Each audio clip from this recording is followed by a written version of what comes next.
களத்தில் இருக்கக்கூடிய பத்திரிகையாளர்கிட்ட கேட்டுரும். நான் அரவிந்த் குணசேகரன்ட்ட கேட்டுட்டு நான் வர்றேன். என்ன நடந்துச்சுன்றதை எக்ஸ்பிளைன் பண்ணுங்க. இப்போ மாறி மாறி குற்றச்சாட்டுகளும் அதே போல் புகார்களும் இருக்கக்கூடியதாக இருக்குது. ரெண்டு தரப்புலையும் புகார்கள் கொடுக்கப்பட்டிருக்கு.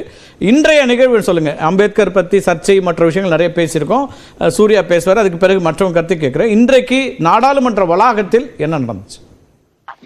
பொதுவாக எதிர்கட்சிகள், இந்தியா கூட்டணியை சார்ந்த எதிர்கட்சி உறுப்பினர்கள் அனைவருமே கடந்த இந்த குளிர்கால கூட்டத்தொடர் ஆரம்பித்த தேதியிலிருந்து தொடர் போராட்டத்தில் ஈடுபட்டு வருகிறார்கள். இன்றைய தினமும் அந்த போராட்டத்தை அவர்கள் முன்னெடுத்தார்கள். இன்றைய தினம் போராட்டமானது உள்துறை அமைச்சர் அமித்ஷாவின் கருத்துக்கள், அம்பேத்கருக்கு எதிரான அமித்ஷாவின் கருத்துக்களுக்கு கண்டனத்தை தெரிவித்து அமித்ஷா பதவி விலக வேண்டும் என்ற கோரிக்கையை வலியுறுத்திதான் எதிர்கட்சி உறுப்பினர்கள் தங்களுடைய போராட்டத்தை இன்றைய தினம் துவக்கினார்கள். இன்றைய தினம் அம்பேத்கர் சிலையிலிருந்து, நாடாளுமன்ற வளாகத்திலே அம்பேத்கர் சிலை இருக்கிறது. முன்பு அந்த சிலை முன்னால் இருந்தது. தற்போது அந்த சிலை சற்று இடம் மாறி இருக்கிறது. அந்த இடத்திலிருந்து அவர்கள் பேரணியாக அந்த இடத்தில் நின்று அனைவரும் ஒன்று கூடி அங்கிருந்து பேரணியாக நடந்து வருகிறார்கள். அந்த விஷுவலை தான் நம்ம ஸ்கிரீன்லயும் நம்ம பாக்குறோம். சோ இப்படிதான் அங்கிருந்து அந்த ஓல்டு பார்லிமெண்ட், இப்ப நம்ம ரைட் சைட்ல பார்க்கறது ஓல்டு பார்லிமெண்ட், அந்த ஓல்டு பார்லிமெண்ட்ல இருந்து அப்படியே நடந்து வராங்க. புது பார்லிமெண்ட் உள்ள என்ட்ரி அவருக்காக இந்த ஒரு பேரணியாக நீங்களே பாத்தீங்கன்னா லைன்ல எல்லாம் நடந்து வருவாங்க. இது எதுவுமே ஒரு அன்ரூலி எல்லாம் கிடையாது. ரொம்ப ஒரு வரிசையாக அவர்கள் நடந்து வருகிறார்கள். அதனை தொடர்ந்து அதாவது எப்பவுமே போராட்டம் 10:30 மணிக்கு ஆரம்பிக்கும். 11 மணிக்கு ஹவுஸ் ஆரம்பிக்கும் போது லோக்சபா ப்ரொசீடிங்ஸ், ராஜ்யசபா ப்ரொசீடிங்ஸ் ஆரம்பிக்கிறதுக்கு முன்னாடி 10:30 மணில இருந்து போராட்டத்தை முடித்துக் கொண்டு 11 மணிக்கு இது அவைக்குள்ள போவாங்க. சோ அப்படிதான் அவர்கள்லாம் அந்த பேரணியாக அப்படியே நாடாளுமன்ற வளாகத்தை நோக்கி நடக்கிறார்கள். இன்றைய தினம் மக்கர் திவார், அதாவது நாடாளுமன்றத்தில் உள் நுழைவாயிலுக்கு அந்த பேர் மக்கர் திவார்ங்கிற ஒரு பேர் இருக்கு. அந்த இடத்துல இன்றைய தினம் பாஜக உறுப்பினர்களும் போராட்டத்தில் ஈடுபடுகிறார்கள். இதுல என்ன விசித்திரம்னா, கடந்த டிசம்பர் 4ஆம் தேதி இதே பாஜக உறுப்பினர்கள் எதிர்கட்சி உறுப்பினர்களுக்கு எதிராக மக்களவை தலைவர் ஓம் பிர்லாட்ட ஒரு புகாரை வைக்கிறார்கள். அதாவது நீங்க அந்த விஷுவல பார்க்கலாம். இந்த விஷுவல நின்றுக்க பாஜக உறுப்பினர்கள் நாடாளுமன்ற வளாகத்திற்கு உள்ள செல்லக்கூடிய அந்த நுழைவாயில அவர்கள் நின்று போராட்டம் நடத்துறார்கள். டிசம்பர் 4ஆம் தேதி இதே பாஜக உறுப்பினர்கள், எதிர்கட்சி உறுப்பினர்கள் இது போல இந்த இடத்துல நின்று போராட்டம் நடத்துவதால் எங்களால் உள்ள போக முடியல, இனிமேல் யாரையுமே அங்க போராட்டம் நடத்தக்கூடாதுன்னு ஓம் பிர்லாட்ட கம்ப்ளைண்ட் கொடுக்குறாங்க. ஓம் பிர்லா இது ஒரு ரூலிங்கா சொல்றார், ஹவுஸ்ல சொல்றார், யாருமே இனிமேல் மக்கர் திவார் முன்னாடி இருந்து போராட்டம் நடத்தக்கூடாது, யாரையும் உள்ள நுழைவதை யாரும் தடுக்க கூடாதுன்னு ஒரு கண்டிஷன் போடுறார். அதனை தொடர்ந்துதான் எதிர்கட்சி உறுப்பினர்கள் வெளியில இருந்து போராட்டத்தை ஆரம்பிச்சுட்டு வராங்க. சோ அப்படி வரும்போது இன்றைய தினம் லோக்சபா ஸ்பீக்கரோட உத்தரவை இன்றைய தினம் மீறினது பாஜக உறுப்பினர்கள் தான். ஏன்னா அவங்க தான் நுழைவாய்க்கு முன்னாடி நின்று போராட்டம் பண்றாங்க. சோ அப்ப உள்ள போகும்போதுதான் இந்த தள்ளுமுள்ளு நடந்திருக்கு என்பதுதான் குற்றச்சாட்டு. இரண்டு தரப்பிலும் பாஜக உறுப்பினர்கள் என்னங்கிறாங்கன்னா, காங்கிரஸ் உறுப்பினர்கள் குறிப்பாக ராகுல் காந்தி 2 பாஜக உறுப்பினர்களை தள்ளிவிட்டார் என்பது குற்றச்சாட்டு. காங்கிரஸ் உறுப்பினர்களை பொறுத்தவரை பாஜக உறுப்பினர்கள் தான் எங்களோட வழியை மறைச்சு நின்று எங்கள்கிட்ட சண்டை போட வந்தாங்க, அதில் தான் இந்த ஸ்கஃபுல் நடந்துச்சுங்கிறதா இரண்டு தரப்பு குற்றச்சாட்டும் கூட. இது சிசிடிவி ஃபுட்டேஜ் வெளியே வந்தாதான் நமக்கு தெரியும் எக்ஸாக்டா என்ன நடந்துச்சுன்னு. ஆனால் இன்றைய தினம் பிரைமா ஃபேசியா நுழைவாயிலை மறைத்து நுழைவாயிலுக்கு உள்ள உறுப்பினர்கள் உள்ள போகாம தடுத்து நிறுத்தின யாதுங்கிறது உங்க ஸ்கிரீன்ல நீங்க ஒரு 1 செகண்டுக்கு முன்னாடி நீங்க காமிச்ச அதே விஷயம்லயே வந்துடும். அதே போல இதற்கு முன்னாடி எஸ்ஜே சூர்யா ஏதோ ராகுல் காந்தி அட்மிட் பண்ணதா ஒரு கருத்தை தெரிவிச்சிருந்தார்.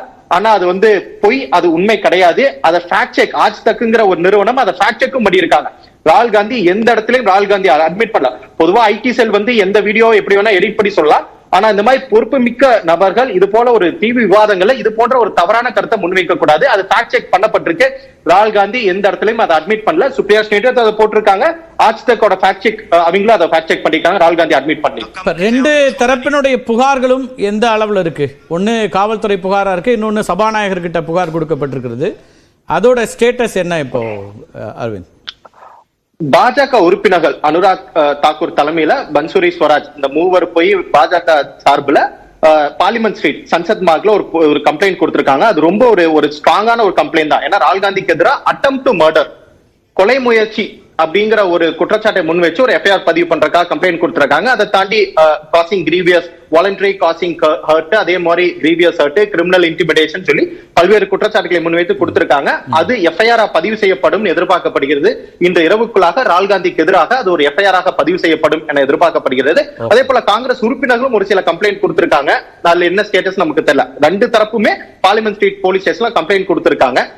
அதை தாண்டி பாஜக சார்பில் ராகுல் காந்திக்கு எதிராக பிரிவிலேஜ் மோஷன் கொண்டு வருவதற்கான வாய்ப்பு இருப்பதாக தெரிகிறது.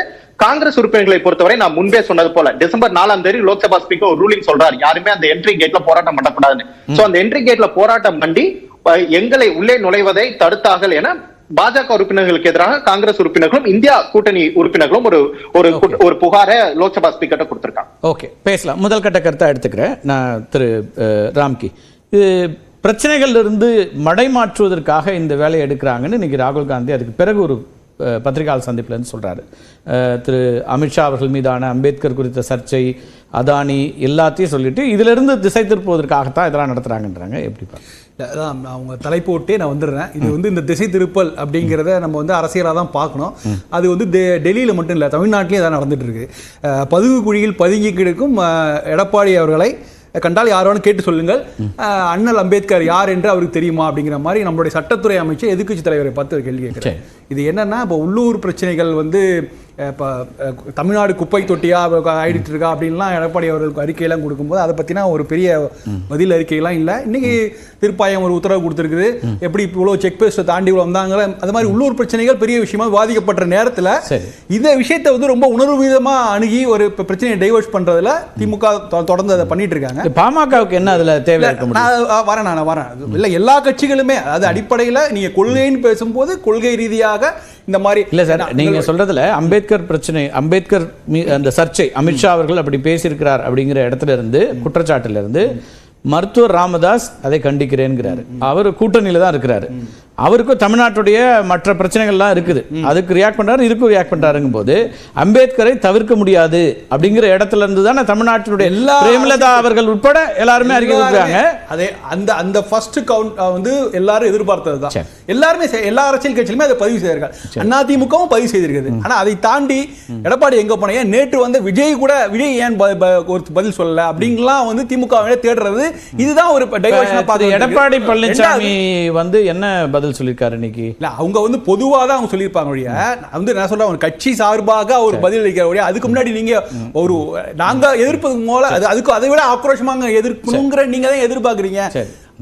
ரெண்டாவது விஷயம், இது திமுக பார்த்து காங்கிரஸ் கத்துரு. இப்ப நீங்க காங்கிரஸ், கர்நாடகா காங்கிரஸ் என்ன பண்ணுதுன்னா, சட்டமன்றத்தை வெளிநடப்பு செய்து அவங்க வெளியில போய் போற ஒரு ஆளுங்கட்சி எம்எல்ஏக்கள் வெளில வந்து உட்காந்து, முதல்வர் உட்பட வெளில வந்து உட்காந்து அமித்ஷா பதவி விலகுன்னு சொல்றாங்க. இதெல்லாம் தான் அரசியல். நான் சொல்றேன் இன்னைக்கு என்ன பண்றாங்க, இன்னைக்கு தமிழ்நாட்டுல என்ன நடந்துச்சுன்றீங்க? தமிழ்நாட்டுல போராட்டம் நடக்குது. நான் என்ன சொல்றேன், இதெல்லாமே அரசியல் தான். இதை ஏன் உணர்வு நடத்தணும்ன்றீங்களா வேணான்றீங்களா? நான் என்ன சொல்றேன், யாரும் ஒரு நிமிஷம் அவர் முடிவு என்ன சொல்ல வராரு கேட்டு வந்துடுறேன். நீங்க வந்து இது வந்து டெல்லியே மையம் கொண்டிருக்கிற புயல். ஆமா, நீங்க அங்க டெல்லி மட்டுமே இல்ல சார், அம்பேத்கர் ஏன் டெல்லியோட சுருக்குறீங்க? இல்ல, அங்க விஷயம் நீங்க இந்த இன்சிடென்ட்க்கு அப்புறம் அமித்ஷா அவர்கள் அவர் பேசும்போது அவர் ஹிந்தில தான் பேசினார். அவருடைய முழு டெக்ஸ்ட் நமக்கு வரல, கொடுத்துருக்காங்க. நான் கொடுக்குறேன். இல்ல, டெக்ஸ்ட் நான் உங்களுக்கு கொடுக்குறேன், அதுவும் ஹிந்தில தான் இருந்தது. இல்ல சார், அதுக்கப்புறம் எல்லா ஊடகங்கள்லயும் தமிழ் படுத்தி ஆங்கிலத்துல எல்லாமே வந்திருக்குது. அவங்களே ஆங்கிலத்திலயும் கொடுத்துருக்காங்க.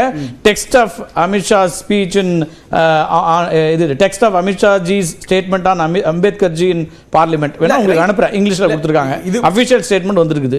இல்ல, பெருமளவு தமிழ்நாட்டு மக்களை போய் சென்றடையாத ஒரு செய்தி அது. அம்பேத்கர் இல்ல, இது என்ன பேசினா, அமித்ஷா என்ன பேசினா நீங்க சொல்லுங்க திரும்ப. அமித்ஷா அவர் என்ன பேசினார்?